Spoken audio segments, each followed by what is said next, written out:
Welcome, dear people of God. It's good to really be in the presence of God, right in your homes, through the media that we have today, thanks to the technology.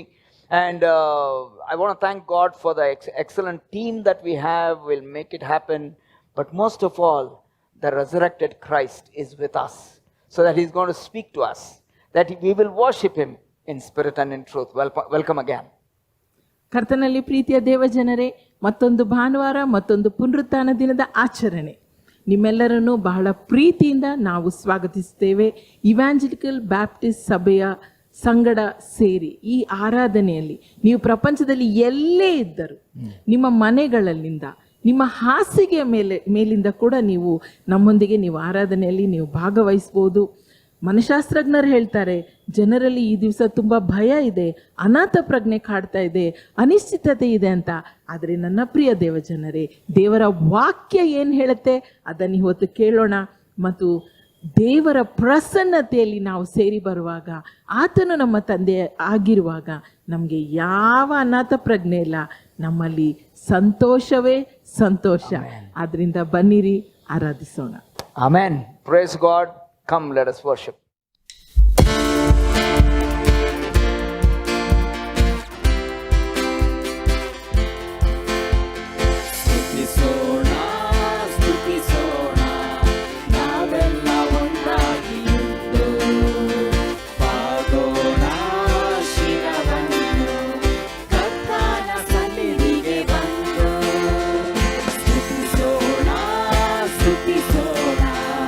ನಾವೆಲ್ಲ ಒಂದಾಗಿ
ಹೃದಯ ನಿನಗೆ ಜೀವಿಸೆನ್ನ ಹೃದಯದೊಳಗೆ ತಿರುಗಿ ನೀನು ಬರುವವರೆಗೆ ಜೀವಿಸೆನ್ನ ಹೃದಯದೊಳಗೆ ತಿರುಗಿ ನೀನು ಬರುವವರೆಗೆ ಸ್ತುತಿಗೆ ತಂದೆ ದೇವಾ ನಿನ್ನ ನಾಮ ಮಹಿಮೆಯ ಒಂದು ಎಲ್ಲ ಕೂಡಿ ನಿನ್ನನ್ನೇ ಕೊಂಡಾಡೆವು.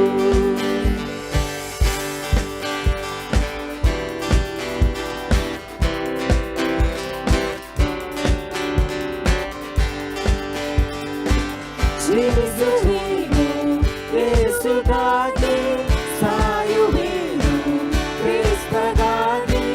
ಜೀವಿಸುವೇನು ಯೇಸುಗಾಗಿ, ಸಾಯುವೇನು ಕ್ರಿಸ್ತಗಾಗಿ.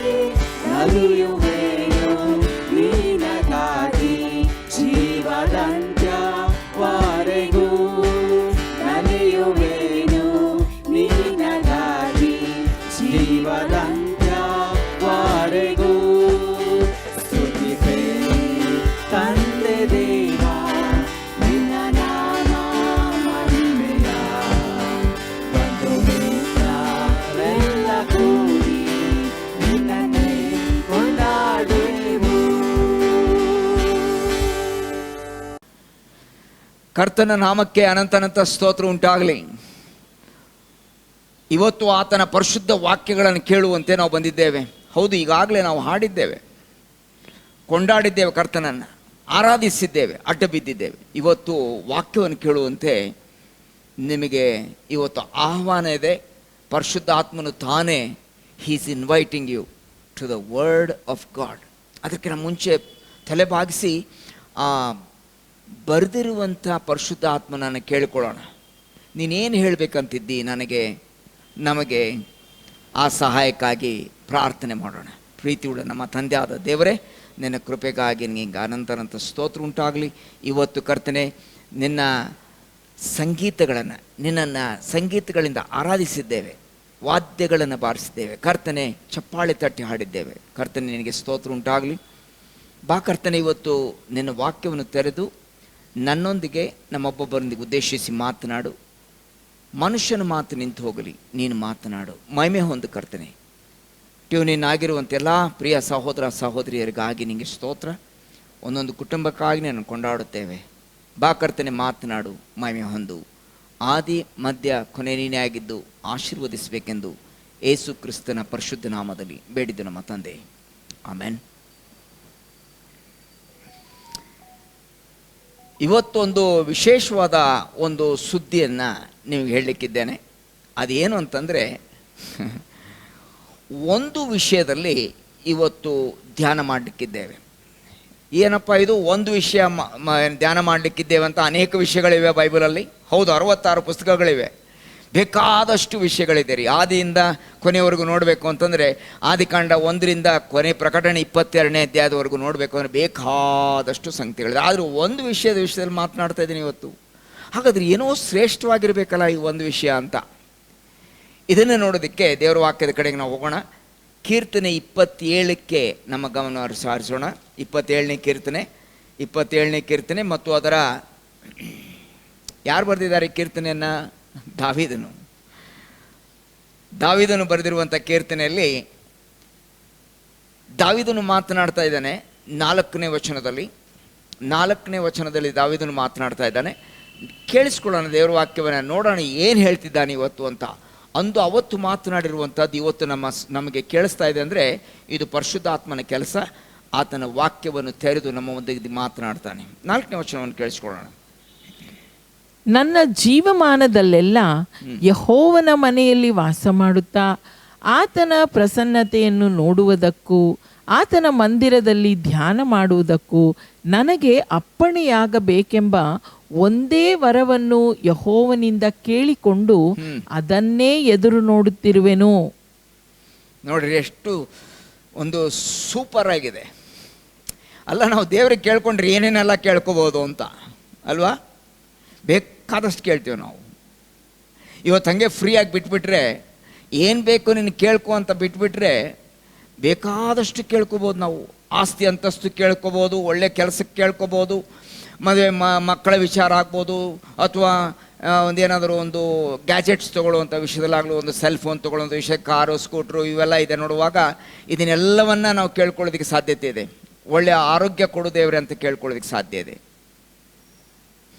ಆದರೆ ದಾವೀದನು ಏನು ಕೇಳ್ಕೊಳ್ತಾನಂತಂದರೆ, ಇನ್ನೊಂದು ಸರಿ ಮೊದಲನೇ ಭಾಗವನ್ನು ಓದೋಣ. ಏನಂತ ಕೇಳ್ಕೊಳ್ತಾನೆ?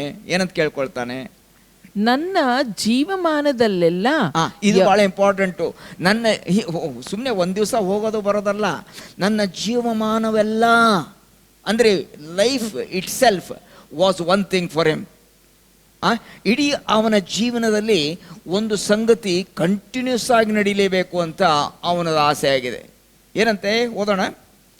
ನನ್ನ ಜೀವಮಾನದಲ್ಲೆಲ್ಲ ಯೆಹೋವನ ಮನೆಯಲ್ಲಿ ವಾಸ ಮಾಡುತ್ತಾ. ಸಾಕು, ಯೆಹೋವನ ಮನೆಯಲ್ಲಿ ವಾಸ ಮಾಡುತ್ತಾ. ನಮ್ಮ ಮನೆಗಳಿವೆ, ಇವತ್ತು ನಮ್ಮ ಮನೆಗಳಿವೆ. ಕೆಲವ್ರಿಗೆ ಸ್ವಂತ ಮನೆ ಇದೆ, ಕೆಲವ್ರಿಗೆ ಬಾಡಿಗೆ ಇದೆ, ಕೆಲವ್ರಿಗೆ ಭೋಗ್ಯಕ್ಕೆ ಹಾಕ್ಕೊಂಡಿದ್ದೀರಿ, ಲೀಸ್ಗೆ ಹಾಕ್ಕೊಂಡಿದ್ದೀರಿ. ಚಿಂತೆ ಇಲ್ಲ, ಎಲ್ಲಿ ಯಾವ ಥರವಾದ ಮನೆ ಇದ್ದರೂ ಕೂಡ ನಮ್ಮ ಮನೆ ಅನ್ನುವಂಥದ್ದು ಒಂದಿದೆ. ವಾಪಸ್ ನಾವು ಮನೆಗೆ ಹೋಗ್ತೇವೆ. ಸ್ಕೂಲ್ನಿಂದ ಬಂದು ಮಕ್ಕಳು ಮನೆಗೆ ಬರ್ತಾರೆ, ಬಸ್ನಿಂದ ಇಳಿದು ಮನೆಗೆ ಓಡಿ ಬರ್ತಾರೆ. ನಾನು ನೀವು ಕೆಲಸದ ಮೇಲೆ ಹೋದ್ಮೇಲೆ ವಾಪಸ್ ಮನೆಗೆ ಬರ್ತೇವೆ. ಆದರೆ ದಾವೀದ ಮಹಾರಾಜನಿಗೆ ಇರುವಂಥ, ಅಥವಾ ದಾವೀದನಿಗೆ ಇರುವಂಥ ಒಂದು ಆಸೆ ಏನಂತಂದರೆ, ಯೆಹೋವನ ಮಂದಿರದಲ್ಲಿ ವಾಸ ಮಾಡೋದಕ್ಕೂ, ಆಮೇಲೆ ಸುಮ್ಮನೆ ವಾಸ ಮಾಡೋದಕ್ಕಲ್ಲ, ಸುಮ್ಮನೆ ಹೋಗಿ ಬರುವಂಥದ್ದಲ್ಲ, ಅಟೆಂಡೆನ್ಸ್ ಹಾಕೋದಕ್ಕಲ್ಲ. ನಾವು ಕೂಡ ನಮ್ಮ ಸಭೆಯಲ್ಲಿ ಕೇಳ್ತೇವೆ, ನೀವು ಹೋದ ವಾರ ಕಾಣಲಿಲ್ಲ ಅಂತ ಕೇಳ್ತೀವಲ್ವ. ಹೋದ ವಾರ ಕಾಣಲಿಲ್ಲ ನೀವು ಅಂತ. ಹೋದ ವಾರ ಕಾಣಲಿಲ್ಲ ಅಂದ ತಕ್ಷಣ ಅಯ್ಯೋ ನಾನು ಬಂದಿದ್ದೆ ಅಂತಾರೆ. ನಾವು ಕೆಲವು ಸಾರಿ ನೋಡಿರಲ್ಲ, ಗಮನಿಸಿರಲ್ಲ, ಫಸ್ಟ್ ನಾನು ಬಂದಿದ್ದೆ ಅಂತಾರೆ. That is very nice. ಆದರೆ ಇದು ಈ ಥರವಾದ ಒಂದು ಸುಮ್ಮನೆ ಹೋಗಿ ಬರುವುದಕ್ಕಷ್ಟೇ ಅಲ್ಲ, ಆದರೆ ಒಂದು ಆಸೆ ಇನ್ನೂ ಸ್ವಲ್ಪ ಆಳವಾಗಿದೆ ರೀ. ಈ ಒಂದು ಆಸೆ ತುಂಬ ಇದೆ. ಇದು ಒಳ್ಳೆಯ ಆಸೆ ಪ್ರಿಯ ಸಹೋದರ ಸಹೋದರಿ. ಆಮೇಲೆ ಏನಂತಾನೆ, ಆತನ ಮಂದಿರದಲ್ಲಿ ವಾಸ ಮಾಡೋದಕ್ಕೂ, ಆಮೇಲೆ ಆತನ ಪ್ರಸನ್ನತೆಯನ್ನು ನೋಡುವುದಕ್ಕೂ, ಆತನ ಮಂದಿರದಲ್ಲಿ ಧ್ಯಾನ ಮಾಡುವುದಕ್ಕೂ. ನೋಡಿದ್ರ ಹೆಂಗಿದೆ ಒಂದು ಪಾಯಿಂಟ್ಸ್ ಏನೇನಿದೆ ಅದು ಆತನ ಮಂದಿರದಲ್ಲಿ ವಾಸ ಮಾಡೋದಕ್ಕೂ, ಮತ್ತು ಆತನ ಮಹಿಮೆಯನ್ನು ನೋಡೋದಕ್ಕೂ, ಆತನ ಪ್ರಸನ್ನತೆಯಲ್ಲಿ ಇರುವುದಕ್ಕೆ, ಆತನ ಮಹಿಮೆಯನ್ನು ಅನುಭವಿಸುವುದಕ್ಕೆ. This is fantastic. ಆಮೇಲೆ ಮುಂದೆ ಓದೋಣ. ಏನಂತಾರೆ ಮತ್ತೆ, ನನಗೆ ಅಪ್ಪಣೆಯಾಗಬೇಕೆಂಬ ಒಂದೇ ವರವನ್ನು ಯೆಹೋವನಿಂದ ಕೇಳಿಕೊಂಡು ಅದನ್ನೇ ಎದುರು ನೋಡುತ್ತಿರುವೆನು. Expecting to receive the order again. ಏನಂತಂದ್ರೆ ಯೆಹೋವನಿಂದ ಕೇಳಿಕೊಂಡು ಮತ್ತು ಅದನ್ನೇ ಎದುರು ನೋಡ್ತಿದ್ದ ಅಂದರೆ ಒಂದು ಸಾರಿ ಚರ್ಚಿಂದ ನಾವು ಹೊರಗಡೆ ಹೋದ ತಕ್ಷಣ, ಅಥವಾ ಆರಾಧನೆಯಿಂದ ಎಲ್ಲ ಹೋದ ತಕ್ಷಣ, ಈಗ ಏನದು ಸಭೆಗಳಲ್ಲಿ ಹೇಳ್ತಾರೆ, ಇದು ಒಂದು ಕೊನೆ ಸಂಗೀತ ಹಾಡಿ ಆದಮೇಲೆ ಒಂದು ಕೊನೆಯದಾಗಿರುವಂಥ ಪ್ರಾರ್ಥನೆ ಆಶೀರ್ವಾದ ಇರುತ್ತೆ ಅಂತ ಎಲ್ಲ ರೆಡಿ ಆಗ್ಬಿಡ್ತಾರೆ. ಅವಾಗ ಫುಲ್ ರೆಡಿ ಆಗ್ಬಿಡ್ತಾರೆ ಅಲ್ವಾ. ಒಳ್ಳೆಯದೇನೆ, ಯಾಕಂದ್ರೆ ಮನೆಗೆ ಹೋಗ್ಬೇಕು ವಾಪಸ್ಸು. ಆದರೆ ದಾವೀದೊಂದು ಏನಿತ್ತು ಅಂತಂದರೆ, ಯೆಹೋವನ ಮಂದಿರದಲ್ಲಿ to make his dwelling place, ಅಥವಾ ಇರಬೇಕಂತ, ಅಲ್ಲೇ ಕೂತ್ಕೊಳ್ಬೇಕು ಸ್ವಲ್ಪ ಹೊತ್ತು. ಆತನ ವಾಕ್ಯಗಳನ್ನು ಧ್ಯಾನ ಮಾಡೋದಕ್ಕೆ, ಆತನ ಮಹಿಮೆಯನ್ನು ನೋಡೋದಕ್ಕೆ. He wanted to soak himself in the glory of God. ದೇವರ ಮಹಿಮೆಯಲ್ಲಿ ಅವನು ಹಾಗೆ ಏನಾಗಬೇಕು ಅಂತಂದರೆ ತಲ್ಲೀನ ಆಗಬೇಕು ಅಂತ, ಜೊತೆಗೆ ಸೇರಿ ಇರಬೇಕು ಅಂತ, ಆ ಬೆಳಕಿನಲ್ಲಿ ವಾಸ ಮಾಡಬೇಕು ಅಂತ.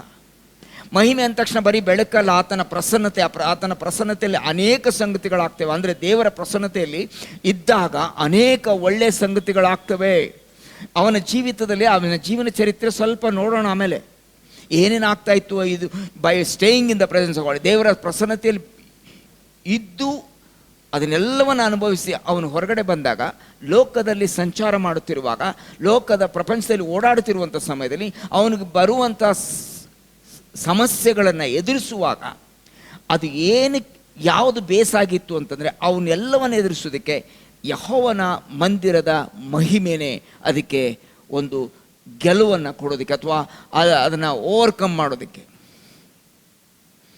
ಸಾಧ್ಯವಾಯಿತು ಎಂದ್ಬಿಟ್ಟು ನಾವು ನೋಡ್ತಾ ಇದ್ದೇವೆ ಇಲ್ಲಿ. ಹಾಗಾದರೆ ಈ ಯೆಹೋವನ ಮಂದಿರದಲ್ಲಿ ಅವನು ವಾಸ ಮಾಡೋದಕ್ಕೆ ಇರುವಾಗ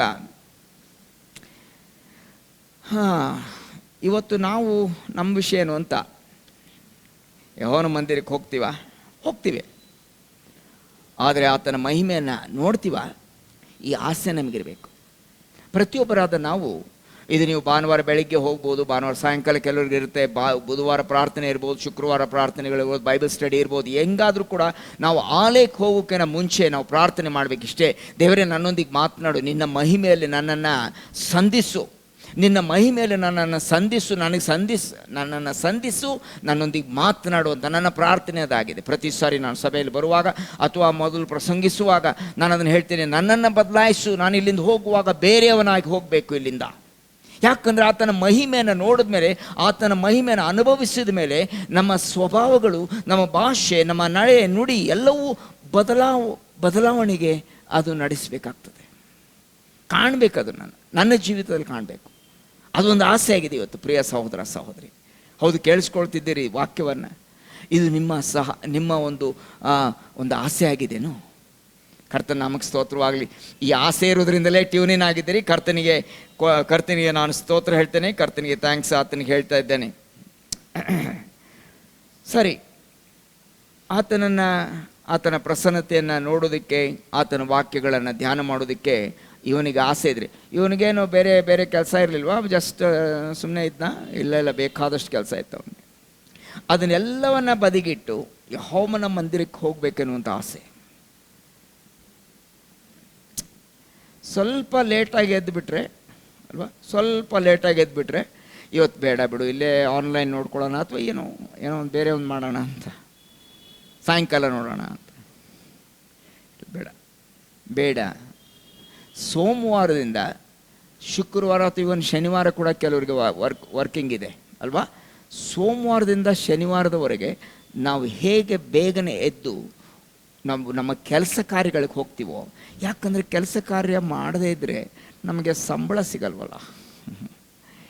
ಅದಕ್ಕೋಸ್ಕರ ದಯವಿಟ್ಟು ಕೇಳಿಸ್ಕೊಳ್ಳಿ, 7 ದಿವಸ ಇದೆ, 6 ದಿವಸ ನಾವು ಕೆಲಸ ಮಾಡಿ ಹೊಂದುವಂಥ ಸಂಬಳಕ್ಕಿಂತ ಜಾಸ್ತಿ 1 ದಿವಸದ ಯೆಹೋವನ ಮನೆಯ ಅನುಭವ ಅದು ಉತ್ತಮವಾಗಿದೆ. ನನಗೆ ಎಕ್ಸ್ಪೀರಿಯನ್ಸ್ ಇದೆ, ನಿಮಗೆ ಎಕ್ಸ್ಪೀರಿಯನ್ಸ್ ಇದೆ ಇದು.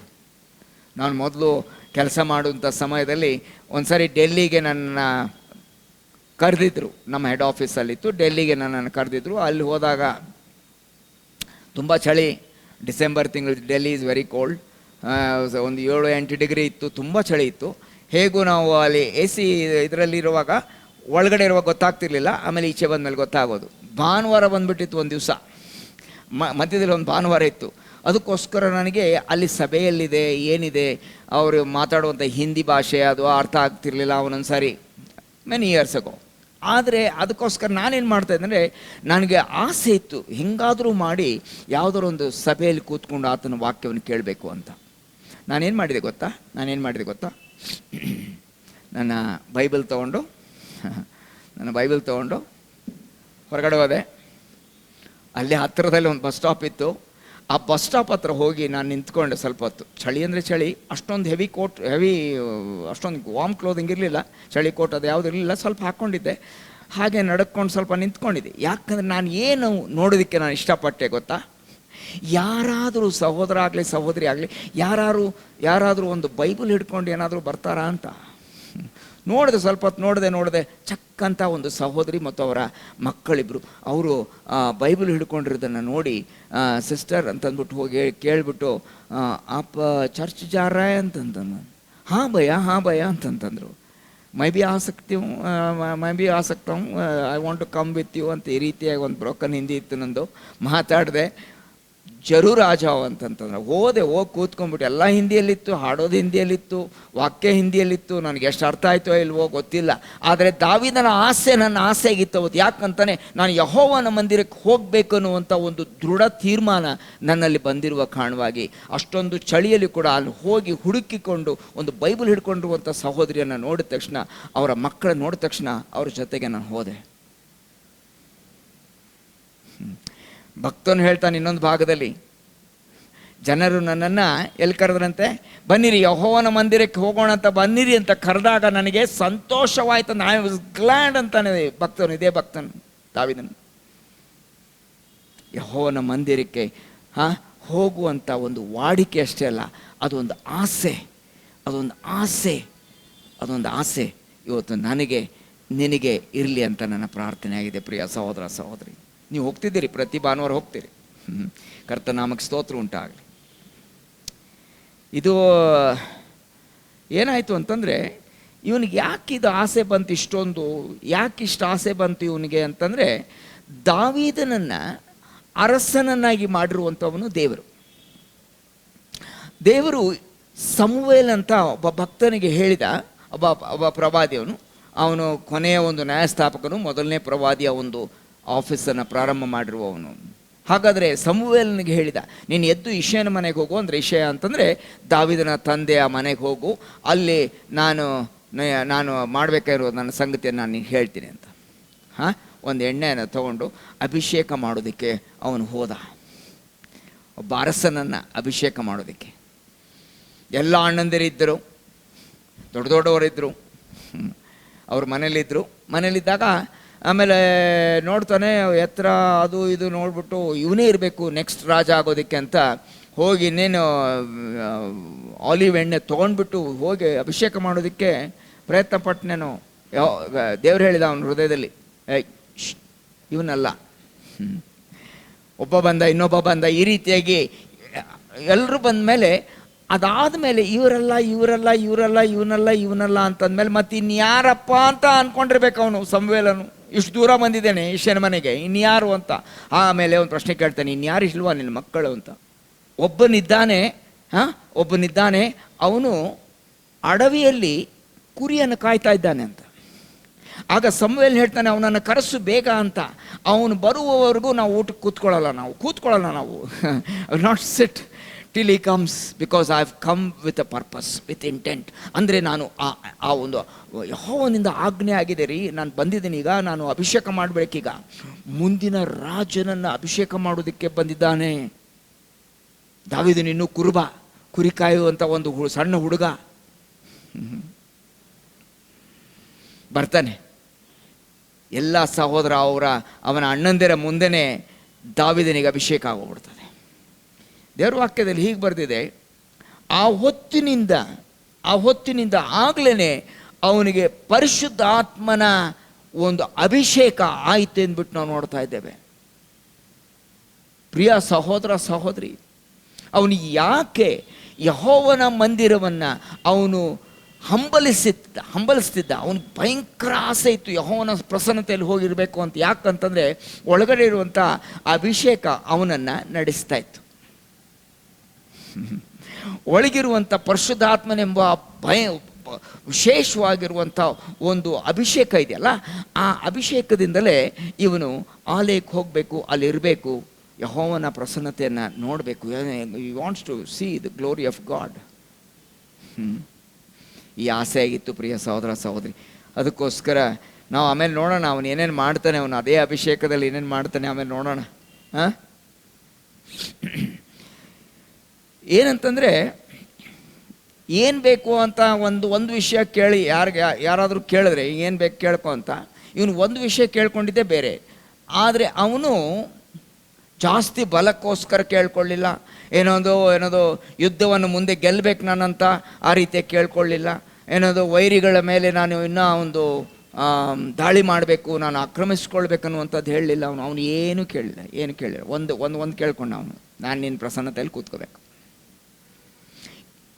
ಅವನಿಗೆ ಏನು ಗೊತ್ತಾಗ್ಬಿಟ್ಟಿತ್ತು ಅಂತಂದರೆ, ಪರಿಶುದ್ಧಾತ್ಮನೆಂಬ ಅಭಿಷೇಕ ಬೇರೆ ಆಗಿತ್ತು.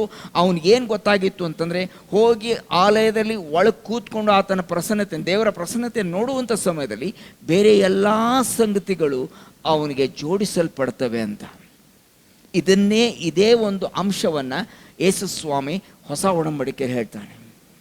ಮೊದಲು ದೇವರ ರಾಜ್ಯವನ್ನು, ಮೊದಲು ಅದರ ನೀತಿಯನ್ನು ನೀವು ಹುಡುಕಿರಿ, ಬೇರೆ ಎಲ್ಲ ಸಂಗತಿಗಳು ನಿಮಗೆ ಆಮೇಲೆ ಕೊಡಲ್ಪಡ್ತವೆ ಅಂತ. ಮೊದಲು ಹುಡುಕಬೇಕಾಗಿರುವಂಥದ್ದು ಯೆಹೋವನನ್ನು, ದೇವರ ರಾಜ್ಯವನ್ನು ಮತ್ತು ಅದರ ನೀತಿಯನ್ನು ನಾವು ಹುಡುಕುವಂಥವರಾಗಿರಬೇಕು. ಪ್ರಿಯ ಸಹೋದರ ಸಹೋದರಿ, ದಾವೀದನು is a very good example for us to go to church, get up early in the morning and get yourself to church. ಎದ್ದು ಸಭೆಗೆ ಹೋಗುವಂಥದ್ದು ಒಳ್ಳೆಯದು. ಆತನ ಆ ಮಹಿಮೆಯಲ್ಲಿ ಏನೇನು ಮಾಡಿದ ಗೊತ್ತವನು, ಒಂದು ಸಾರಿ ಏನೋ ಕುರಿ ಕಾಯ್ತಾ ಇರುವಂಥ ಹುಡುಗ, ಅವನಿಗೆ ಅಭಿಷೇಕ ಆಗ್ಬಿಟ್ಟಿದೆ. ಮುಂದಿನ ರಾಜ, ಅವನು ಮುಂದೆ ರಾಜ ಆಗ್ತಾನೆ ಬಿಡಿ, ಮುಂದೆ ರಾಜ ಆಗ್ತಾನೆ, ಅಭಿಷೇಕ ಆಗೋಗಿದೆ. ತಕ್ಕ ಸಮಯದಲ್ಲಿ ಸೌಲನು ಆಮೇಲೆ ಹೋಗ್ತಾನೆ, ಸೌಲನು ಹೋದ್ಮೇಲೆ ಇವನು ರಾಜನಾಗ್ತಾನೆ ಆಮೇಲೆ. ಸರಿ, ಹಾಗಾದರೆ ಆ ಸಮಯದಲ್ಲಿ ಆ ಇಂಟರ್ವೆಲ್ ಟೈಮ್ನಲ್ಲಿ ಇವನ ಕುರಿ ಹಿಂಡನ್ನು ಹಾಳು ಮಾಡೋದಕ್ಕೆ ಸಿಂಹ ಬರ್ತದೆ. ಕೇಳಿಸ್ಕೊಳ್ಳಿ, ಸಿಂಹ ಬರ್ತದೆ, ಎತ್ತಿಕೊಂಡು ಕುರಿಮರಿಯನ್ನು ಎತ್ತಿಕೊಂಡು ಓಡ್ತಿರುವಂಥ ಒಂದು ಸಿಂಹದ ಹಿಂದೆ ಬೀಳ್ತಾನೆ. ಯಾರು? ಈಗ ದಾವೀದ ಅಂತ ಕರೆಯಲ್ಲ ನಾನು ಅವನ್ನ. ಅಭಿಷೇಕ ಹೊಂದಿ ಆಲಯದಲ್ಲಿ ದೇವರ ಪ್ರಸನ್ನತೆಯನ್ನು ಕಂಡಂಥ ದಾವೀದನು. Let me repeat that. ಅಭಿಷೇಕವನ್ನು ಹೊಂದಿ ದೇವರ ಪ್ರಸನ್ನತೆಯಲ್ಲಿ ಸಮಯವನ್ನು ಕಳೆದಿರುವಂಥ ದಾವೀದನು ಓಡ್ತಾನೆ ನೋಡಿ. He will overtake the lion. ಒಂಥರ ಆಗ್ತದೆ ಇಲ್ಲಿ. ಆ ಸಿಂಹವನ್ನು ಹಿಡಿದು ಆ ಬಾಯಿಂದ ಆ ಮರಿಯನ್ನು ಕಸ್ಕೊಂಡು ಆ ಸಿಂಹವನ್ನು ಸೀಳಿಬಿಡ್ತಾನೆ. ಏನ್ರಿ ಇದು ಅಭಿಷೇಕ, ಏನ್ರಿ ಇದು ಬಲ, ಇದನ್ನು ಕೇಳಲಿಲ್ಲ ಅವನು. ಒಂದು ಸಂಗತಿ ಕೇಳುವಾಗ ಇದನ್ನು ಕೇಳಲಿಲ್ಲ ಅವನು. ಸಿಂಹ ಬಂದಾಗ ಅವ್ನಿಗೆ ಅದೇ ಇತ್ತಲ್ಲ ಎಕ್ಸ್ಪೀರಿಯನ್ಸ್. ಸಿಂಹ ಬಂದಾಗ ನನಗೆ ಇದನ್ನು ಮಾಡು, ಅದನ್ನ ಬಲ ಕೊಡು, ಅದನ್ನು ಸಾಯಿಸ್ತೇನೆ, ಇದನ್ನು ಸಾಯಿಸ್ತೇನೆ, ಮತ್ತು ವೈರಿಗಳ ಮೇಲೆ ನಾನು ದಾಳಿ ಅದನ್ನೆಲ್ಲ ಏನೂ ಕೇಳಲಿಲ್ಲ. ಒಂದು ಸಂಗತಿ ಭಾಳ ಇಂಪಾರ್ಟೆಂಟ್ ಇವತ್ತು, ಆತನ ಪ್ರಸನ್ನತೆ. ಇದನ್ನು ನಾವು ಮರ್ತಿದ್ದೇವೆ ಅಂದರೆ ಕೆಲವು ಸಾರಿ ತಪ್ಪಾಗಲಿಕ್ಕಿಲ್ಲ. ನಮಗೆ ಬೇರೆ ಬೇರೆ ಬೇಕಾದಷ್ಟು ಸಂಗತಿಗಳು ಬರ್ತವೆ. ನಿಮ್ಗೆ ಗೊತ್ತಾ, ಕೆಲವು ಸಾರಿ ಭಾನುವಾರ ದಿವಸನೇ ನೆಂಟರು ಬಂದುಬಿಡ್ತಾರೆ ಬೆಳಗ್ಗೆ. ಅಲ್ಲ, ಅವ್ರು ಬಂದುಬಿಟ್ರು, ಅದಕ್ಕೆ ಇದ್ಬಿಟ್ವಿ ನಾವು ಅಂತ. ಅಲ್ಲ, ಅವ್ರನ್ನ ಕರ್ಕೊಂಡು ಹೋಗಿ, ಅವರೇ ವಿಶ್ವಾಸಿಗಳೇ, ಅವರು ಸಭೆಗೆ ಹೋಗುವಂಥವ್ರು. ಬಂದು 1 ಅವರ್ ಇರುತ್ತೆ, ಬನ್ನಿ ಅಂತ ಕರ್ಕೊಂಡು ಹೋಗುವಂಥದ್ದು ಒಳ್ಳೆಯದು. ಯಾಕಂದ್ರೆ ಆ ಒಂದು ಮೈಂಡ್ಸೆಟ್ ನಮಗೆ ಬರಬೇಕು ಅಂದರೆ ನಿಜವಾದ ಅಭಿಷೇಕ ಕರ್ತನು ನಮಗೆ ಕೊಡಬೇಕು. ಆಮೇಲೆ ದಾವೀದನು ಏನು ಬರ್ದ? ಪೌಲನು ಪತ್ರಗಳನ್ನು ಬರ್ದ, ಪತ್ರಿಕೆಗಳನ್ನು ಬರ್ದ ಅಲ್ವಾ? ಸುವಾರ್ತೆಗಳನ್ನು ಮತ್ತಾಯ, ಮಾರ್ಕ, ಲೂಕ, ಯೋಹಾನರು ಬರೆದರು. ಆದರೆ ದಾವೀದನು ಇಸ್ರಾಯೇಲ್, ಕೇಳಿಸ್ಕೊಳ್ಳಿ ಭಾಳ ಚೆನ್ನಾಗಿದೆ, ಇಸ್ರಾಯೇಲ್ ದೇಶಕ್ಕೆ, ಇಸ್ರಾಯೇಲ್ ಜನಸಮೂಹಕ್ಕೆ, ಭಕ್ತಾದಿಗಳಿಗೆ ಆಲಯದಲ್ಲಿ ಹಾಡುವುದಕ್ಕೆ ಬೇಕಾಗಿರುವ ಸಂಗೀತಗಳನ್ನು ರಚಿಸಿದ. ಅದಕ್ಕೆ ಕೀರ್ತನೆಗಳು ಅಂತ ಬರೆದಿದೆ ಅಲ್ಲಿ. ದ ಸಾಮ್ಸ್ ಅಂತ ಬರೆದಿದೆ. ದ ಸಾಮ್ ಅಂತ ಬರೆದಿಲ್ಲ, ಒಂದೇ ಅಲ್ಲ, ಅವನು ಸುಮಾರು 75 ಕೀರ್ತನೆಗಳನ್ನು ದಾವೀದನು ಬರೆದಿದ್ದಾನೆ. ಅಂದರೆ ಅರ್ಧಕ್ಕರ್ಧ ಆಗೋಯ್ತು. 150 ಕೀರ್ತನೆಗಳಿದೆ, 75 ಕೀರ್ತನೆ ದಾವೀದನೇ ಬರೆದ. ಹೇಗೆ ಬರೆಯೋದಕ್ಕೆ ಸಾಧ್ಯ ಆಯಿತು? ಅಭಿಷೇಕದಿಂದ, ದೇವರು ಕೊಟ್ಟಂಥ ವಚನಗಳಿಂದ.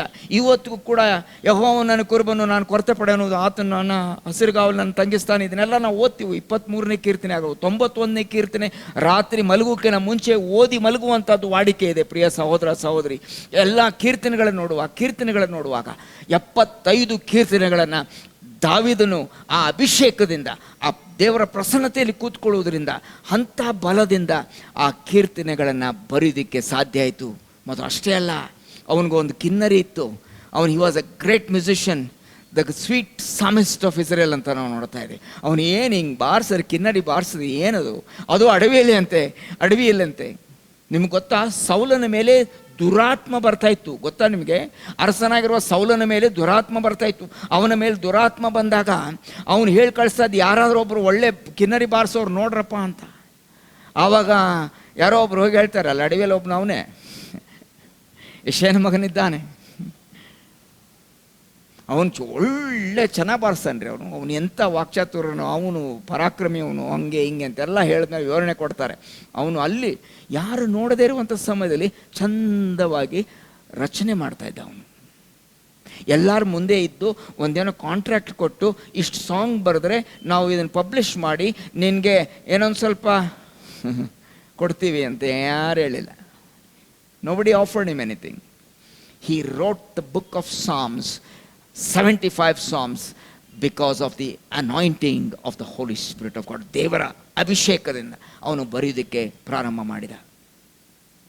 ಹಾಗಾದರೆ ಪ್ರಿಯ ಸಹೋದರ ಸಹೋದರಿ, ಅವನು ಲೈಫ್ನಲ್ಲಿ ಅಂದರೆ ಆಲಯದಲ್ಲಿ ಕೂತ್ಕೊಳ್ಬೇಕು, ಇರಬೇಕು, ಅಲ್ಲೇ ಇರಬೇಕು, ಅದನ್ನೇ ಬಯಸ್ತಾ ಇದ್ದಂತೆ. ಆಯಿತಾ? ಅವನು ಈಚೆ ಬಂದ ಮೇಲೆ ಇವೆಲ್ಲ ಘಟನೆಗಳು ನಡೀತಾ ಇದ್ದವು. ಅವನಿಗೆ ಬಲ ಎಲ್ಲಿಂದ ಬಂತು? ಯೆಹೋವನ ಆಲಯದಲ್ಲಿ ಇರುವುದಕ್ಕೆ, ಅಥವಾ ಆಲಯಕ್ಕೆ ಬಂದು ಇದ್ದು ಆತನ ಮಹಿಮೆಯನ್ನು ಅನುಭವಿಸಿ ಹೋದ ಮೇಲೆ ಆ ಮಹಿಮೆಯಲ್ಲೇ ಆಟ ಆಡ್ತಾ ಇದ್ದ ಅವನು. ವಿಶೇಷವಾಗಿ ಇರುವಂಥ ಸಂಗತಿ ಇದು. ನನಗೆ ತುಂಬ ಇಷ್ಟ ಆಗಿದೆ ಇದು. ಯಾಕಂತಂದರೆ ಇದು ಭಾಳ ಅವಶ್ಯವಾಗಿ ಬೇಕಾಗಿರುವಂಥ ಒಂದು ಸಂದೇಶ ಇವತ್ತು. ಹೌದಾ? ಆಲೋಚನೆ ಮಾಡಿರಿ. ಇವಾಗ ಆಲಯಕ್ಕೆ ಹೋಗಬೇಕು, ಆಲಯದಲ್ಲಿ ಹಂಗಿದೆ ಹಿಂಗಿದೆ ಅದೆಲ್ಲ ಬೇಕಾಗಿಲ್ಲ, ಅದೆಲ್ಲ ಇಲ್ವೇ ಇಲ್ಲ. ಅಲ್ಲಿ ಇರ್ಬೋದು, ಅಲ್ಲಿಯೂ ಸಮಸ್ಯೆಗಳಿದ್ದಿರ್ಬೋದು. ಸಮಸ್ಯೆಗಳು ಎಲ್ಲ ಕಡೆಗಿದೆ. ಎಲ್ಲಿ ಮನುಷ್ಯರು ಇರ್ತಾನೋ ಮನುಷ್ಯರು ಸಮಸ್ಯೆ ಇರ್ತದೆ, ಇಲ್ಲ ಅಂತಿಲ್ಲ. ಆದರೆ ನಮ್ಮ ಸಮಸ್ಯೆ ಏನಾಗಿದ್ದರೆ ಅವರಿದೆ, ಇದಿದೆ, ಅದಿದೆ ಅಂದ್ಬಿಟ್ಟು ನಾವೇನು ಮಾಡ್ತೇವೆ, ಕೆಲವು ಸಾರಿ ಸಭೆಗೆ ಹೋಗುವಂಥದ್ದು ನಿಲ್ಲಿಸಿಬಿಟ್ಟಂಥವ್ರಿದ್ದಾರೆ ಇವತ್ತು. ಅವ್ರಿಗೊಂದು ಕಿವಿ ಮಾತು ಇವತ್ತು. Look at David. ದಾವೀದನ ನೋಡ್ರಿ. ಆಸೆ ನಿನಗಿರಲಿ, ಕರ್ತನು ನಿನ್ನನ್ನು ಬಲಪಡಿಸಿ ನಡೆಸಲಿ. ಆಲಯದಿಂದ ಹೋಗಿ ಹೊರಗಡೆ ಬಂದ ತಕ್ಷಣ he used to carry the presence of God. ದೇವರ ಪ್ರಸನ್ನತೆಯನ್ನು ಅವನು ಹೊತ್ತು ಓಡಾಡ್ತಿದ್ದ. ಕೊನೆಗೊಂದು ಎಲ್ಲಿವರೆಗೂ ಪ್ರಸನ್ನತೆ ಇತ್ತು ಅಂತಂದರೆ, ಇವನು ಯಾರೋ ಅರಸನಾಗಿರುವಂಥ ಸೌಲನ ಮೇಲೆ ದುರಾತ್ಮ ಬಂದಾಗ ದಾವೀದನು ಬಂದು ಚಂದ ಕಿನ್ನರಿ ಬಾರಿಸ್ತಾ ಇದ್ದ. ಆ ಚಂದವಾಗಿರುವಂಥ ಕಿನ್ನರಿ ಬಾರಿಸಿದಾಗ ಅಭಿಷೇಕದ ಒಂದು playing it's not for show. He who learnt in private will perform in public, will still play in public. ಆರಾಧನೆ ಸಂಗೀತಗಳನ್ನು ಕಿನ್ನರಿ ಬಾರಿಸ್ತಾ ಇರುವಂಥ ಸಮಯದಲ್ಲಿ ಏನು ಗೊತ್ತೇನು, ಅಂಥ ಮಹಿಮೆಯಲ್ಲಿ, ಆಲಯದ ಮಹಿಮೆಯಲ್ಲಿ, ಆಲಯದ ಅಭಿಷೇಕದಲ್ಲಿ ಅವನು ಬಾರಿಸುವಂಥ ಸಮಯದಲ್ಲಿ ಆ ಸೌಲನಲ್ಲಿ ಇರುವಂಥ ದುರಾತ್ಮಗಳು ಓಡಿ ಹೋಗ್ತಾ ಇದ್ವಂತೆ. ದೇವರ ನಾಮಕ್ಕೆ ಸ್ತೋತ್ರವಾಗಲಿ. ದುರಾತ್ಮಗಳು ಓಡಿ ಹೋಗಬೇಕು ಅಂತಂದರೆ ಇವತ್ತು ನಾನು ಎದ್ದು ಆಲಯಕ್ಕೆ ಹೋಗಬೇಕು, ಎದ್ದು ಆಲಯಕ್ಕೆ ಹೋಗಿ ಆತನ ವಾಕ್ಯವನ್ನು ಧ್ಯಾನ ಮಾಡಬೇಕು. ಆ ವಾಕ್ಯವನ್ನು ಧ್ಯಾನ ಮಾಡಿದ್ದನ್ನು ನನ್ನ ಜೀವಿತದಲ್ಲಿ ಅಳವಡಿಸ್ಕೊಳ್ಬೇಕು. ಅದಕ್ಕೋಸ್ಕರ ಈ ಅಭಿಷೇಕ ನಮಗೇನು ಮಾಡ್ತದೆ ಅಂತಂದರೆ ದುರಾತ್ಮಗಳನ್ನು ದೂರ ಇಡ್ತಿದ್ದಾರೆ. ಪ್ರಿಯ ಸಹೋದರ ಸಹೋದರಿ, ನೀವು ಅಂತಿರ್ಬೋದು, ಏನ್ರಿ ಹಾಗಾದರೆ ನಮಗೆಲ್ಲ ದುರಾತ್ಮಗಳಿದೆ? ಇಲ್ಲ, ತೊಂದರೆ ಕೊಡ್ತವೆ ಅಂತ ಹೇಳ್ತಿದ್ದೀನಿ. ಕೊಡೋದಕ್ಕೆ ಸಾಧ್ಯತೆ ಇದೆ ಇವತ್ತು. ಮಕ್ಕಳಾಗಲಿ, ದೊಡ್ಡವರಾಗಲಿ, ಯಾರೇ ಆಗಲಿ ಕೂಡ. ಅದಕ್ಕೋಸ್ಕರ ಇವತ್ತು ಒಂದು ಕಿವಿ ಮಾತು ಏನಂತಂದರೆ, go to church and enjoy God. ದೇವರ ಪ್ರಸನ್ನತೆಯನ್ನು ಅನುಭವಿಸ್ರಿ ಮತ್ತು ಚಂದವಾಗಿ ನಿಮ್ಮ ಜೀವಿತ ಅದಕ್ಕೆ ಬದಲಾವಣೆ ಬರ್ತದೆ. ಸರಿನಾ? ಆಮೇಲೆ ಒಂದು ದೊಡ್ಡ ಟೆಸ್ಟ್ ಬಂತು ಅವನಿಗೆ. ಇಸ್ರಾಯೇಲ್ ದೇಶದ ಮೇಲೆ ಫಿಲಿಸ್ಟಿಯರ್ ಬಂದು ದೊಡ್ಡ ಒಂದು ಯುದ್ಧಕ್ಕೆ ನಿಂತುಬಿಟ್ರು. ಯುದ್ಧಕ್ಕೆ ನಿಂತರೆ ಆಮೇಲೆ ನಿಮಗೆ ಇದು ಗೋಲಿಯಾತನ ಕತೆ ನಿಮಗೆ ಭಾಳ ಚೆನ್ನಾಗಿ ಪರಿಚಯ ಇದೆ. ಅವನು ದೈತ್ಯನಾಗಿದ್ದ, ದೊಡ್ಡವನವನು. ಅವನ ಮುಂದೆ ಯಾರು ನಿಲ್ಲಕ್ಕಾಗ್ತಾ ಇಲ್ಲ, ಎಲ್ಲರೂ ಒಂಥರ ಪಿಳ್ಳೆಗಳೇ ಅವನ ಮುಂದೆ. ಹೋಗ್ತಾನೆ. ಅಫ್ಕೋರ್ಸ್ ಫುಲ್ ಸ್ಟೋರಿ ಹೇಳಲ್ಲ ನಾನು, ಫುಲ್ ಸ್ಟೋರಿ ನಿಮ್ಗೆ ಗೊತ್ತಿದೆ, ನೀವು ಓದಿ ನೋಡ್ಕೊಳ್ಳಿ. 1 ಸಮುವೇಲ 16 ಬರೆಯಲ್ಪಟ್ಟಿದೆ ಅದು. ಅದನ್ನೆಲ್ಲವನ್ನು ನೀವು ಓದಿ ತಿಳ್ಕೊಳ್ಬೋದು. ಅಲ್ಲಿ 1 ಸಮುವೇಲ 17 ಬರೆಯಲ್ಪಟ್ಟಿದೆ ಅದು. ನೀವು ಓದಿಬಿಟ್ಟು ತಿಳ್ಕೊಳ್ಬೋದು. ಅಲ್ಲಿ 1 ಸಮುವೇಲ 17 ತೆಗೆದ್ರೆ ನಾವೊಂದು ವಾಕ್ಯವನ್ನು ನೋಡೋಣ. 1 ಸಮುವೇಲ 17. ಮತ್ತು ಬೇರೆಯವರೆಲ್ಲ ಡಿಸ್ಕರೇಜ್ ಮಾಡ್ತಾರೆ, ಎಲ್ಲ ಏನದೋ ಅವನನ್ನು ಹೋಗಬೇಡ, ಅವನು ನೋಡು ಎಷ್ಟು ದೊಡ್ಡವನವನು, ಅವನ್ನ ನಿನ್ನ ಸಾಯಿಸ್ಬಿಡ್ತಾನೆ ಅಂತ. ಆದರೆ ಅಭಿಷೇಕ ಇದೆಯಲ್ಲ, ಎಂಥ ವೈರಿ ಬಂದರೂ ಕೂಡ ಅವನನ್ನು ಎದುರು ನಿಲ್ಲೋದಕ್ಕೆ ಬಲ ಕೊಡುವಂಥದ್ದೇ ಇದು ಮಹಿಮೆ, ಇದು ಅಭಿಷೇಕ. ಆಮೇಲೆ ಹೋಗ್ತಾನೆ ಅವನು, ಎಲ್ಲ ಏನಿಲ್ಲ, ಕವಣೆ ತೊಗೋತಾನೆ, 5 ಕಲ್ಲು ತೊಗೊಳ್ತಾನೆ, ನಿಮ್ಗೆ ಗೊತ್ತದು. ಅಲ್ಲಿ ಹೋಗ್ಬಿಟ್ಟು ಹೋಗ್ಬಿಟ್ಟು ಏನು ಅಂತಾನೆ ಗೊತ್ತಾ, ಅವನೇನೇನೋ ಬೈತಾನೆ. ಯಾರು? ಗೋಲಿಯಾತ ಸಿಕ್ಕಾಪಟ್ಟೆ ಏನೇನೋ ಬೈತಾನೆ. ಏನು ನಾಯಿ ಅಂತ ತಿಳ್ಕೊಂಡಿದ್ಯಾ, ಕೋಲ್ ಹಿಡ್ಕೊಂಬಂದಿದ್ಯಾ, ಏನೇನೆಲ್ಲ ಅಂತಾನೆ. ಆದರೆ ಏನು ನೋಡಿ ಎಷ್ಟು ಚೆನ್ನಾಗಿದೆ. 45ನೇ ವಚನವನ್ನು ನೋಡೋದು. ಆಗ ದಾವೀದನು ಅವನಿಗೆ, ಹಾ. ನೀನು ಈಟಿ ಕತ್ತಿ ಬರ್ಜಿಗಳೊಡನೆ ನನ್ನ ಬಳಿಗೆ ಬರುತ್ತಿ, ಹಾ. ನಾನಾದರೋ ಯಾರಿವನು? ಆಲಯದಲ್ಲಿ ಕೂತಂಥವನು, ಆಲಯದಲ್ಲಿ ಸಮಯನ ಕಳೆದಂಥವನು, ಒಂದೇ ಆಸೆ ಇಟ್ಟುಕೊಂಡು ಆತನ ದೇವರ ಮಹಿಮೆಯನ್ನು ಕಂಡವನು, ಒಂದೇ ಆಸೆ ಇಟ್ಟುಕೊಂಡು ಅಭಿಷೇಕ ಹೊಂದಿರುವವನು. ಇವನೇನು ಹೇಳ್ತಿದ್ದಾನೆ? ನಾನಂತೂ ಓದಿ, ನಾನಾದರೋ ನೀನು ಹೀಯಾಳಿಸಿದಂತ ಸೇನಾಧೀಶ್ವರನು ಇಸ್ರಾಯೇಲರ ಯುದ್ಧ ಭಟರ ದೇವರೂ ಆಗಿರುವ ಯೆಹೋವನ ನಾಮದೊಡನೆ ನಿನ್ನ ಬಳಿಗೆ ಬರುತ್ತೇನೆ. ಸಾಕು. ನೀನು ಹಿಂಗೆ ಬರ್ತೀಯ, ಈಟಿ ಬರ್ಚಿತಿ ಇದನ್ನೆಲ್ಲ ತೊಗೊಂಡು ಎಲ್ಲ ಕಣ್ಣಿಗೆ ಕಾಣುವಂಥ ವಿಷಯಗಳು ಬರ್ತೀಯ ನೀನು. ನಾನು ಕಣ್ಣಿಗೆ ಕಾಣದಿರುವಂಥ ಯೆಹೋವನ ನಾಮದಲ್ಲಿ ಬರ್ತಾ ಇದ್ದೇನೆ. ನೀನು ಇವತ್ತು ಹೀಯಾಳಿಸ್ತಾ ಇದೆಯಲ್ಲ, ಆ ಯೆಹೋವನ ನಾಮದಲ್ಲಿ ನಾನು ಬರ್ತಾ ಇದ್ದೇನೆ, ಯುದ್ಧ ವೀರನ ನಾಮದಲ್ಲಿ ನಾನು ಬರ್ತಾ ಇದ್ದೇನೆ ಇವತ್ತು ಅಂತ ಹೇಳ್ತಾನೆ ದಾವೀದನು. ಹೆಂಗಿದೆ ನೋಡ್ರಿ ಯುದ್ಧ. ಕಣ್ಣಿಗೆ ಕಾಣುವಂಥದ್ದು ಒಂದು ಕವಣೆ, ಒಂದೆರಡು ಕಲ್ಲಿದೆ, ಒಂದು 5 ಕಲ್ಲಿದೆ, ಒಂದು ಕಲ್ಲಿಟ್ಟು ಹಿಂಗೆ ತಿರುಗಿಸ್ತಾ ಇದ್ದಾನೆ ಅಷ್ಟೇ. ಯಾಕೆ ಗೊತ್ತೇನು? ಆಲಯದಲ್ಲಿದ್ದ ಅವನು. ನಿಮ್ಗೆ ಗೊತ್ತಾ, ಮೋಶೆ ಕೂಡ ದೇವರೇ ನಿನ್ನ ಪ್ರಸನ್ನತೆಯನ್ನು ತೋರಿಸು, ಅಥವಾ ನಿನ್ನ ಮುಖವನ್ನು ತೋರಿಸು, ನಿನ್ನ ಪ್ರಸನ್ನತೆ, I want to see your ನಿನ್ನ ಮಹಿಮೆಯನ್ನು ತೋರಿಸು ಅಂತ ಮೋಶೆ ಬೇಡಿಕೊಂಡ. ಅವನಿಗೆ ಕಷ್ಟ ಬಂದಾಗ ದೇವರ ಮಹಿಮೆಯನ್ನು ನೋಡ್ದ, ಮುಂದೆ ಅವನು ಮತ್ತೆ ಪ್ರಯಾಣದಲ್ಲಿ ಹೊರಟರು ಅವರು. ಇವತ್ತು ನಿನಗೆ ಕಷ್ಟ ಬಂದಾಗ, ನಿನಗೆ ಸಮಸ್ಯೆಗಳು ಬಂದಾಗ, ನಿಮ್ಮ ಕುಟುಂಬದಲ್ಲಾಗ್ಬೋದು, ಕೆಲಸದಲ್ಲಾಗ್ಬೋದು, ಎಲ್ಲದರಲ್ಲೂ ಕೂಡ ನಾವು ಸಮಸ್ಯೆ ಕಾಣುವಂಥ ಸಮಯದಲ್ಲಿ ಒಂದು ತಿಳ್ಕೊಳ್ರಿ, ಯೆಹೋವನ ಮಹಿಮೆಯು ನಮ್ಮನ್ನು ನಡೆಸುವಂಥದ್ದಾಗಿದೆ. He will take us through. ಆ ಸಮಸ್ಯೆಯನ್ನು ಪೂರ್ತಿಯಾಗಿ ತೆಗೆಯೋದಿಲ್ಲ ಕರ್ತನು, ಸಮಸ್ಯೆದ ಮಧ್ಯದಲ್ಲಿ ವೀರರಾಗಿ ನಡೆಯುವಂತೆ ಕರ್ತನು ನಮ್ಮನ್ನು ಮಾಡ್ತಾನೆ. ಆದ್ದರಿಂದ ಅದೊಂದು ಸಾಕ್ಷಿ ಆಗ್ತದೆ. The test will become a testimony. ಬರುವಂಥ ಈ ಒಂದು ಪರೀಕ್ಷೆಗಳು ಅಲ್ವಾ, ನಾವು ಯಶಸ್ಸು ಪಡೆಯುವಂತೆ, ಯಶಸ್ವಿಯಾಗಿ ನಾವು ನಡೆಯುವಂತೆ. ಎಕ್ಸಾಮ್ ಯಾಕೆ ಇಡ್ತಾರೆ? ಮುಂದಿನ ತರಗತಿಗೆ ಹೋಗಲಿ ಅಂತ. ಅದೇ ರೀತಿಯಾಗಿದು ಪ್ರಿಯ ಸಹೋದರ ಸಹೋದರಿ, ಅಭಿಷೇಕ ಹೊಂದಿರುವಂಥ ಈ ದಾವೀದನು ಒಂದು ವಿಷಯನ ಯೆಹೋವನಿಂದ ಕೇಳ್ಕೊಳ್ತಾನೆ. ಅಪ್ಪ, ನಿನ್ನ ಮಂದಿರದಲ್ಲಿ ಇರ್ತೇನೆ, ನಿನ್ನ ಮಹಿಮೆಯನ್ನು ನೋಡ್ತೇನೆ, ಹೊರಗಡೆ ಹೋಗ್ತೇನೆ. ಹೊರಗಡೆ ಹೋದಾಗ ಅದು ಮುಂದೆ ಅದು ಪ್ರಾರ್ಥನೆ ಆ ರೀತಿಯಾಗಿತ್ತೋ ಗೊತ್ತಿಲ್ಲ, ಆದರೆ ಒಂದಂತೂ ಸತ್ಯ, ಅದರ ಪರಿಣಾಮ ಇಷ್ಟೇ: by sitting in God's glory you will take the glory of God into the world. ಈ ಕತ್ತಲೆಯ ಲೋಕದಲ್ಲಿ ಇವತ್ತು ನಾವು ದೇವರ ಮಹಿಮೆಯನ್ನು ತಗೊಂಡು ಓಡಾಡುವಂಥವರಾಗಿರಬೇಕು. ಇದನ್ನು ಹೊತ್ತು ನಡೆಯುವಾಗ ಸೈತಾನನಿಗೆ ಸೋಲು, ಕರ್ತನಿಗೆ ಜಯ ಆಗ್ತದೆ. ಇವತ್ತು ನಿನ್ನ ಮನೆಯಲ್ಲಿ, ನನ್ನ ಮನೆಯಲ್ಲಿ, ನಮ್ಮ ಮನೆಯಲ್ಲಿ ಕರ್ತನು ನಮ್ಮನ್ನು ಬಲಪಡಿಸಲಿ ಅಂತ ನನ್ನ ಒಂದು ಪ್ರಾರ್ಥನೆ ಆಗಿದೆ. ಪ್ರಾಕ್ಟಿಕಲ್ ಅಪ್ಲಿಕೇಶನ್ ಏನು ಗೊತ್ತೇನೋ? ಇವತ್ತು ನಾವೆಲ್ಲರೂ 24 ಗಂಟೆ ಯೆಹೋವನ ಮನೆಯಲ್ಲಿ ನಾವು ಇರಲಿಕ್ಕಿಲ್ಲ. ಆದರೆ ನಮ್ಮ ಮನೆಯನ್ನೇ, ನಮ್ಮ ಮನೆಯಲ್ಲಿ ಒಂದು ಸಭೆಯನ್ನು ಮಾಡಿಕೊಳ್ಳೋದಕ್ಕೆ ಸಾಧ್ಯತೆ ಇದೆ. ಆ ಪ್ರಸನ್ನತೆಯನ್ನು ತರುವುದಕ್ಕೆ ಸಾಧ್ಯ ಇದೆ. If you desire God will desire you. ಏನು ಗೊತ್ತೇನು? ಕೊನೆ ವಚನ ಓದ್ಬಿಡಿ. ಯೋಹಾನ ಬರೆದ ಸುವಾರ್ತೆ 14ನೇ ಅಧ್ಯಾಯದ 23ನೇ ವಚನದಲ್ಲಿ ನಾವು ನೋಡೋಣ. ಏನು ಹೇಳ್ತಾ ಇದ್ದಾನೆ ಯೇಸು ಸ್ವಾಮಿ? ಏನು ಹೇಳ್ತಾ ಇದ್ದಾನೆ ಗೊತ್ತೇನು? ಇವತ್ತು ನಾವು ಆತನ ಮನೆಯನ್ನು ಆಸೆ ಪಟ್ಟರೆ, ಆತನ ಮನೆಯಲ್ಲಿ ಹೋಗಿದ್ದು ಆತನ ಮಹಿಮೆಯನ್ನು ನೋಡಬೇಕೆನ್ನುವಂಥ ಒಂದು ಆಸೆ ಇಟ್ಕೊಂಡ್ರೆ, ಆತನ ಮನೆಗೆ ನಾವು ಹೋದರೆ ದೇವರೇನು ಹೇಳ್ತಾ ಇದ್ದಾನೆ? ಯೇಸು ಸ್ವಾಮಿ ಇಲ್ಲಿ ಏನು ಹೇಳ್ತಾ ಇದ್ದಾನೆ? 14:23 ಯೋಹಾನ ಬರೆದ ಸುವಾರ್ತೆ. ಯೇಸು ಅವನಿಗೆ, ಯಾರಾದರೂ ನನ್ನನ್ನು ಪ್ರೀತಿಸುವವನಾದರೆ ನನ್ನ ಮಾತನ್ನು ಕೈಕೊಂಡು ನಡೆಯುವನು, ಅವನನ್ನು ನನ್ನ ತಂದೆಯು ಪ್ರೀತಿಸುವನು, ಮತ್ತು ನಾವಿಬ್ಬರೂ ಅವನ ಬಳಿಗೆ ಬಂದು ಅವನ ಬಳಿಯಲ್ಲಿ ಬಿಡಾರವನ್ನು ಮಾಡಿಕೊಳ್ಳುವೆವು.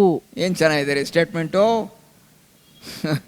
ನೀನು ಯೆಹೋವನ ಮಂದಿರಕ್ಕೆ ಹೋದರೆ, ಯೆಹೋವನ ಮಂದಿರವೇ, ಯೆಹೋವನ ತಾನೇ ಮಂದಿರ ಹಾಕ್ಕೊಂಡು ನಮ್ಮನೆ ಹತ್ರ ಇರ್ತಾನೆ, ನಮ್ಮಲ್ಲಿ ಇರ್ತಾನಂತೆ. This is very powerful. ಇದು ಬಹಳ ಬಲವುಳ್ಳದಾಗಿದೆ ಪ್ರಿಯ ಸಹೋದರ ಸಹೋದರಿ. You are not tried it, that's why we are having failures. ನಾವು ಒಂದೊಂದು ಸಾರಿ ಇದನ್ನು ಪ್ರಯೋಗಕ್ಕೆ ನಾವು ತರಲಿಲ್ಲ, ನಾವು ನಂಬಲಿಲ್ಲ ಇಷ್ಟೊಂದು ದೇವರನ್ನು. ಇವತ್ತು ನಾವು ನಂಬೋಣ. ಈ ವಾಕ್ಯವನ್ನು ಕೇಳಿಸಿಕೊಳ್ಳುವಂಥ ಪ್ರತಿಯೊಬ್ಬ ಸಹೋದರ ಸಹೋದರಿ, ಮಕ್ಕಳು ಎಲ್ಲರೂ ಕೂಡ ಇದನ್ನು ನಂಬ್ರಿ. ನಾವು ತಲೆ ಎತ್ತಿ ಓಡಾಡುವಂತೆ ಕರ್ತನು ನಮಗೆ ಸಹಾಯ ಮಾಡ್ತಾನೆ. Live in the blessing of God, live in the anointing of the Holy Spirit of God. ದೇವರ ಮಹಿಮೆಯಲ್ಲಿ, ದೇವರ ಅಭಿಷೇಕದಲ್ಲಿ ನೀವು ಜೀವಿಸಿರಿ. ಇವತ್ತು ದೇವರು ಈ ವಾಕ್ಯಗಳನ್ನು ಆಶೀರ್ವದಿಸ್ಕೊಡ್ಲಿ, ದೇವರು ನಿಮ್ಮನ್ನು ಬಲಪಡಿಸಲಿ, ಕರ್ತನು ನಿಮ್ಮನ್ನು ಕರುಣಿಸಿ ನಡೆಸಲಿ. ನಿಮ್ಮ ರೋಗ ರುಜಿನಗಳನ್ನು ಕರ್ತನು ಓಡಿಸಿಬಿಡ್ತಾನೆ.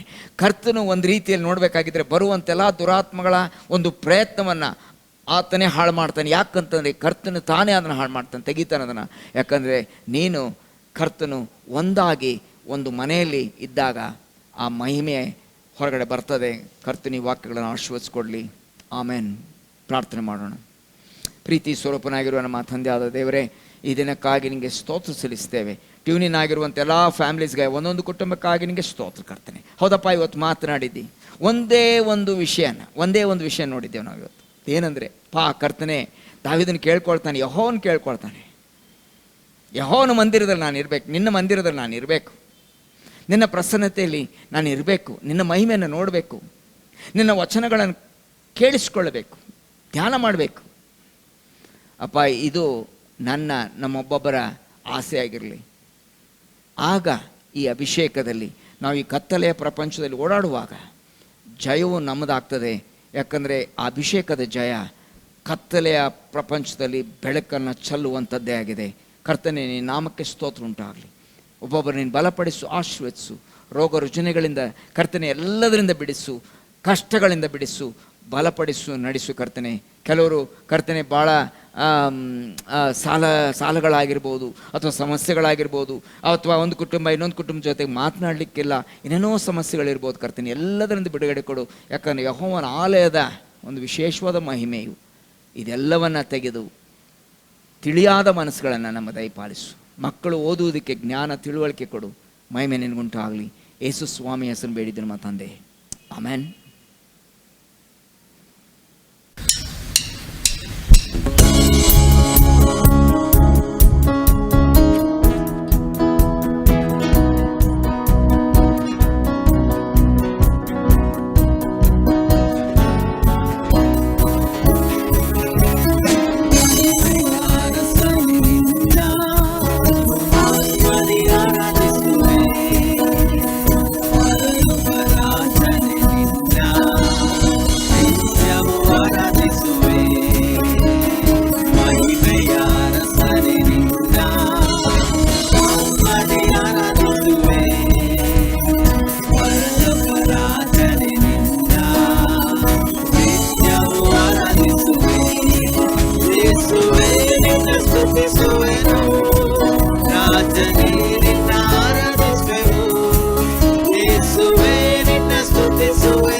ಕರ್ತನಲ್ಲಿ ಪ್ರಿಯರೇ, ಈ ದಿವಸ ನಮ್ಮೊಂದಿಗೆ ಸೇರಿ ನೀವು ತಂದೆಯಾದ ದೇವರನ್ನು ಆರಾಧನೆ ಮಾಡಿದ್ದೀರಿ, ದೈವ ಸಂದೇಶ ಕೇಳಿದ್ದೀರಿ.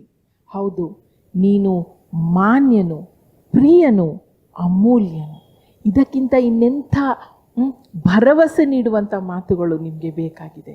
ನನ್ನ ಪ್ರಿಯ ದೇವ ಜನರೇ, ನೀವು ಯಾವುದೇ ಸ್ಥಿತಿಯಲ್ಲಿರ್ಬೋದು, ಇವತ್ತು ನೀವು ಹಾಸಿಗೆಯ ಮೇಲಿರ್ಬೋದು, ನೀವು ಉಸಿರಾಡಲು ಕಷ್ಟಪಡ್ತಾ ಇದ್ದೀರಾ, ಆದರೆ ಕರ್ತನ್ ನಿಮ್ಗೆ ಹೇಳ್ತಾನೆ, ಭಯ ಪಡಬೇಡ.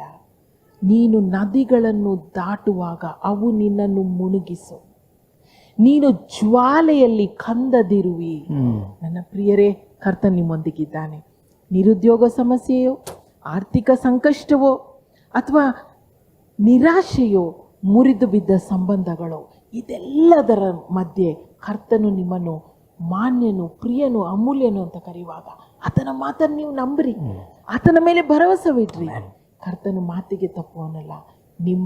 ನಿಮ್ಮ ಜೀವನದಲ್ಲಿ ಆತನು ಅರುಣೋದಯವಾಗುವಂತೆ ಮಾಡಲಿಕ್ಕೆ ಶಕ್ತನಾಗಿದ್ದಾನೆ. ಕರ್ತನ ನಾಮಕ್ಕೆ ಸ್ತೋತ್ರವಾಗಲಿ.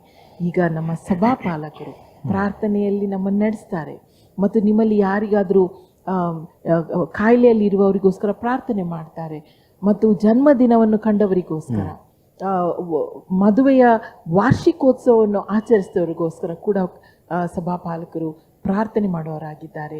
ದಯಮಾಡಿ ನಂಬಿಕೆಯಿಂದ, ವಿಶ್ವಾಸದಿಂದ ನಿಮ್ಮ ಕಣ್ಣುಗಳನ್ನು ಮುಚ್ಚಿ ಕರ್ತನನ್ನು ನೀವು ಬೇಡಿಕೊಳ್ಳ್ರಿ.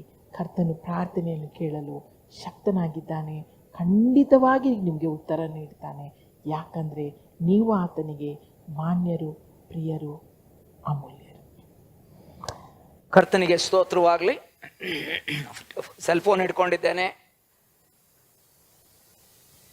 ನಿಮ್ಮ ತೆರೆ ಮೇಲೆ ಕಾಣುವಂಥ ನಂಬರು ಯಾಕೆ ಅದನ್ನು ಹಾಕ್ತಾ ಇದ್ದೀವಿ ಅಂತಂದರೆ, ನೀವು ನಮಗೆ ಕಾಲ್ ಮಾಡಿರಿ ಅಂತ. ಕಾಲ್ ಮಾಡಿದಾಗ ನಾವು ಫೋನ್ ಮೇಲೆ ಕೂಡ ನಾವು ಪ್ರಾರ್ಥನೆ ಮಾಡ್ಬೋದು. ಮುಖಾಮುಖಿಯಾಗಿ ನೋಡೋಕ್ಕೆ ಆಗಲಿಕ್ಕಿಲ್ಲ, ಆದರೆ ಫೋನ್ ಮಾಡಿ ಆದರೂ ಪ್ರಾರ್ಥಿಸ್ತೇವೆ. ಕರ್ತ ನಿಮ್ಮನ್ನು ಬಲಪಡಿಸಲಿ, ಆಶೀರ್ವದಿಸಲಿ. ಕೊನೆಯದಾಗಿ ಪ್ರಾರ್ಥನೆ ಮಾಡೋಣ. ಜೀವ ಸ್ವರೂಪನಾಗಿರುವ ನಮ್ಮ ತಂದೆಯಾದ ದೇವರೇ, ಈ ದಿನಕ್ಕಾಗಿ ನಿಮಗೆ ಸ್ತೋತ್ರ. ಈ ಪುನರುತ್ಥಾನದ ದಿನದಲ್ಲಿ ನಿನ್ನ ಮಗನಾಗಿರುವ, ನಮ್ಮ ರಕ್ಷಕನು, ನಮ್ಮ ವಿಮೋಚಕನಾಗಿರುವಂಥ ಯೇಸು ಸ್ವಾಮಿಯ ಪುನರುತ್ಥಾನದ ದಿನದಲ್ಲಿ ನಾವು ಈ ಸಂಭ್ರಮದಲ್ಲಿ ಪಾಲ್ಗೊಳ್ಳುವಂತೆ ಕೃಪೆ ಕೊಟ್ಟಿದ್ದಕ್ಕಾಗಿ ಸ್ತೋತ್ರ. ಕರ್ತನೆ, ಇವತ್ತು ನಮಗೆ ಸಂತೋಷದ ದಿನ, ಆರಾಧನೆಯ ದಿನ. ಸಭೆಗೆ ಕರ್ತನೆ ನಾವು ಬೇರೆ ಬೇರೆ ಸ್ಥಳಕ್ಕೆ ಹೋಗದೇ ಇದ್ರು, ಇದ್ದ ಸ್ಥಳದಲ್ಲಿ ನೀನು ನಮ್ಮೊಂದಿಗೆ ಬಂದು ಆರಾಧನೆಯನ್ನು ಹೊಂದಿದ್ದಿ, ಮಾತನಾಡಿದ್ದಿ, ಮಹಿಮೆ ಹೊಂದಿದ್ದಿ. ನಿನ್ನ ನಾಮಕ್ಕೆ ಸ್ತೋತ್ರವಾಗಲಿ. ವೀಕ್ಷಿಸಿ ಕೇಳಿರುವಂತೆಲ್ಲ ಪ್ರಿಯ ಕುಟುಂಬಗಳನ್ನು ನೀನು ಆಶೀರ್ವದಿಸು, ಅವರನ್ನು ಬಲಪಡಿಸು, ಅವರ ಅಗತ್ಯತೆಗಳನ್ನು ನೀಗಿಸು. ಅಸ್ವಸ್ಥತೆಯಲ್ಲಿರುವಂಥವ್ರನ್ನ ನೀನು ಸ್ವಸ್ಥ ಮಾಡಿ, ನೀನು ಪೂರ್ತಿ ಗುಣ ಕೊಟ್ಟು, ನೀನು ಅವ್ರನ್ನ ಆಸ್ಪತ್ರೆಯಲ್ಲಿರುವವ್ರನ್ನ ಕೂಡ ನೀನು ಈಚೆ ಕರ್ಕೊಂಡು ಬರ್ಬೇಕೆಂದು ಬೇಡಿಕೊಳ್ತೇನೆ. ಬಲಪಡಿಸು, ಆಶೀರ್ವದಿಸು ಕರ್ತನೆ. ಈ ಸಮಯದಲ್ಲಿ ಕರ್ತನೆ, ತಮ್ಮ ಜನ್ಮದಿನವನ್ನು ಕಂಡಿರುವಂಥ ಎಲ್ಲ ಪ್ರಿಯರಿಗೂ ನಾವು ಬೇಡಿಕೊಳ್ತಾ ಇದ್ದೇನೆ. ಕರ್ತನೆ, ನೀನು ಕೈ ಚಾಚು. ಕರ್ತನೆ, ಅವರ ಮೇಲೆ ಕರ್ತನೆ ಹೇಳುವಾದ ರೀತಿಯಲ್ಲಿ ಬರುವ ವರ್ಷದಲ್ಲಿ, ಹೊಸ ವರ್ಷದಲ್ಲಿ ಕಾಲಿಡುವಾಗ ನೂತನ ಸ್ವಭಾವದಿಂದ, ನೂತನ ಕನಸುಗಳಿಂದ, ದರ್ಶನಗಳಿಂದ ನಡೆಯುವಂತೆ ಸಹಾಯ ಮಾಡು. ತಮ್ಮ ಕರ್ತನೆ ವೈವಾಹಿಕ ಜೀವಿತದಲ್ಲಿ ವಾರ್ಷಿಕೋತ್ಸವವನ್ನು ಆಚರಿಸ್ತಿರುವಂತೆ ಎಲ್ಲ ಪ್ರಿಯರಿಗಾಗಿ ನಾವು ಬೇಡಿಕೊಳ್ತೇನೆ. ಅವ್ರನ್ನ ಕೂಡ ನೀನು ಆಶೀರ್ವದಿಸು. ದಾಂಪತ್ಯ ಜೀವಿತದಲ್ಲಿ ಕರ್ತನೆ ಅನೇಕ ಆಶೀರ್ವಾದಗಳನ್ನು ಈಗಾಗಲೇ ನೋಡಿದ್ದಾರೆ, ಮುಂದೆ ಕೂಡ ನೋಡಲು ಶಕ್ತರಾಗಿ ನಿಲ್ಲುವಂತೆ ನೀನು ಅವರ ಮನೆಯಲ್ಲಿ ಇಳಿದು ಬಂದು ಅವರ ಮನದಲ್ಲಿದ್ದು ನೀನು ಮಹಿಮೆ ಹೊಂದಬೇಕೆಂದು ಬೇಡಿಕೊಳ್ತೇನೆ. ಸಹಾಯ ಮಾಡಿದ್ದು ಇದಕ್ಕಾಗಿ ಸ್ತೋತ್ರ. ಮಹಿಮೆ ನಿನಗುಂಟಾಗಲಿ. ಯೇಸು ಕ್ರಿಸ್ತನ ಪರಿಶುದ್ಧ ನಾಮದಲ್ಲಿ ಬೇಡಿದ್ದು ನಮ್ಮ ತಂದೆ, ಆಮೇನ್. ಅಂತ್ಯ ಆಶೀರ್ವಾದವನ್ನು ಹೊಂದಿಕೊಳ್ಳುವಾಗ ನಮ್ಮ ಮನೆಗಳಲ್ಲಿ ನಾವು ಎದ್ದು ನಿಂತುಕೊಳ್ಳೋಣ.